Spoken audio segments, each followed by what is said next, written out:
জীবন কাকে কখন কোথায় কোন কাজে লাগে সেটা আপনি বুঝতে পারবেন। তাই সময় থাকতে সবার সাথে ভালো ব্যবহার করুন। একজন আহত ব্যক্তি তার যন্ত্রণা যত সহজে ভুলে যায়, একজন অপমানিত ব্যক্তি তত সহজে অপমান ভুলে যায় না। তাই কাউকে অপমানিত করার থেকে বিরত থাকুন। মর্গের লাশটাও এতটা ভয়ঙ্কর নয় যতটা ভয়ঙ্কর হয় মানুষের বদলে যাওয়া রূপ। শরীরের সবথেকে দামি অংশ হলো হৃদয়, যেখানে থাকার যোগ্যতা সবার থাকে না। ভালোবাসার মানুষকে শাসন করুন, তবে অপমান করে নয়, কারণ শাসনে ভালোবাসা থাকে কিন্তু অপমানে থাকে না। জীবনে খুশি থাকার 6টি উপায়।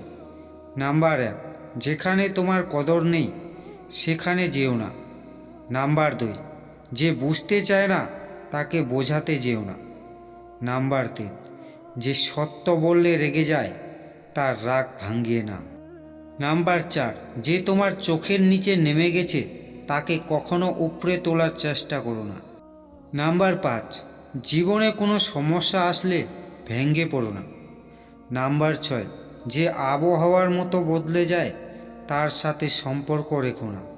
পৃথিবীর সব কিছু বদলে যায়, সবাই বদলে যায়, কিন্তু মায়ের ভালোবাসা কখনো কোনোদিনও বদলায় না। জীবনকে বুঝতে চাইলে বর্তমান পরিস্থিতিকে দেখো, জীবনে কিছু করতে চাইলে পিছনে দেখিও না। যারা সামান্য ছোট ছোট ব্যাপারে চোখের জল ফেলে তারাই বড় বড় কষ্ট আর আঘাত পেলে নিশ্চুপ পাথরের মতো শক্ত হয়ে দাঁড়িয়ে থাকে। জীবনে কখনোই নিজের যোগ্যতার উপর অহংকার করো না। মনে রেখো, একটি পাথরও যখন জলে পড়ে যায় নিজের ওজনের জন্য ডুবতে বাধ্য হয়। লোকে বলে এক সময় সব ঠিক হয়ে যাবে, আসলে সময় কখনো দুঃখ কষ্টগুলোকে ভুলিয়ে দিতে জানে না, কেবলমাত্র দুঃখ কষ্টগুলোকে মানিয়ে নিতে শেখায়। আপনি বড় হয়ে গেছেন যখন দেখবেন সহজেই মানুষকে ক্ষমা করে দেবেন, চুপ থাকতে পছন্দ করবেন, কারো সাথে তর্কে যাবেন না, মানুষকে কম বিশ্বাস করবেন, কাউকে ভালোবাসতে জোর করবেন না, কারো কাছে কোনো কিছুর আশা করবেন না, বন্ধুর সংখ্যা কমতে দেখবেন। সময় বদলাতে একটা নির্দিষ্ট সময় লাগে, কিন্তু মানুষ বদলায় যখন তখন। বর্তমান যুগে সবার সাথে মিলেমিশে থাকতে হলে অন্যায়ের প্রতিবাদ করা যাবে না।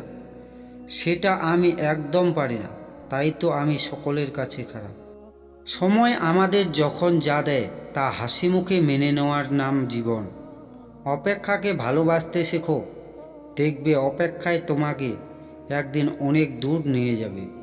কাউকে অসম্মান করতে শিক্ষার দরকার পড়ে না, কিন্তু কাউকে সম্মান করতে শিক্ষার দরকার পড়ে, আর সেটা হলো মা বাবার দেওয়া শিক্ষা। কাপুরুষ কাকে বলে জানেন? যে পুরুষ স্ত্রীকে খুশির জন্য মা বাবাকে বৃদ্ধাশ্রমে রেখে আসে তাকেই কাপুরুষ বলে। যে কোনো কিছু শুধু ভাবলে হবে না, করতে হবে। জীবনকে সহজ করে পেতে হলে নিজেকে আরও কঠিন করে তুলতে হবে। যখন দেখবে সবাই তোমার বিপক্ষে চলে যাচ্ছে তখন বুঝবে তুমি সফল হতে যাচ্ছ। নাম্বার 1, ভালো কাজে যাওয়ার সময় যারা বিভ্রান্তি কথা বলে হৃদয়টাকে ভেঙে দেয়। নাম্বার 2, যে ব্যক্তি আপনার খেয়ে অন্যের কাছে আপনার সমালোচনা করে। নাম্বার 3, যারা ভালোবাসায় আঘাত দেয়। নাম্বার 4, যাদেরকে আপনি বেশি ভালোবাসেন কিন্তু বিপদের দিনে আপনার পাশে থাকে না। খুব নোংরা জলকে যেমন ফিল্টারেও পরিষ্কার করা যায় না, তেমনি খুব বেশি খারাপ মানুষকে ভালোবাসলেও ভালো করে রাখা যায় না। তাদের ত্যাগ করা উচিত, না হলে ক্ষতি ছাড়া কিছুই হয় না। হার মেনে নেওয়ার নাম জীবন নয়, লড়াই করে বেঁচে থাকার নামই হলো জীবন। তেল মেরে কারোর কাছে ভালো হওয়ার চেয়ে উচিত কথা বলে খারাপ হওয়া অনেক ভালো। মনে রেখো, আর তুমি যাকে কাঁদে হাসছো, ভবিষ্যতে সে হাসবে আর তুমি কাঁদবে। যদি মনে হয় তুমি সব কিছু হারিয়ে ফেলেছ, তবে মনে রেখো গাছেরাও তাদের পাতা হারায়, প্রতি বছর তবুও দাঁড়িয়ে থাকে আগামীর শুভ দিনের অপেক্ষায়। জীবন কারোর জন্য থেমে থাকে না, যেমন সময় আর স্রোত কারোর জন্য অপেক্ষা করে না। কিছু কিছু মানুষ না হারালে তার মূল্যকে বোঝা যায় না, কিছু কিছু অবহেলা না পেলে নিজের অবস্থানকে জানা যায় না। বন্ধুরা, এই ভিডিওটি যদি আপনাদের ভালো লেগে থাকে তাহলে অবশ্যই এএস মোটিভেশনালের পাশে থাকবেন। থ্যাংক ইউ বন্ধুরা, ভালো থাকবেন, সুস্থ থাকবেন। দেখা হচ্ছে পরবর্তী ভিডিওতে।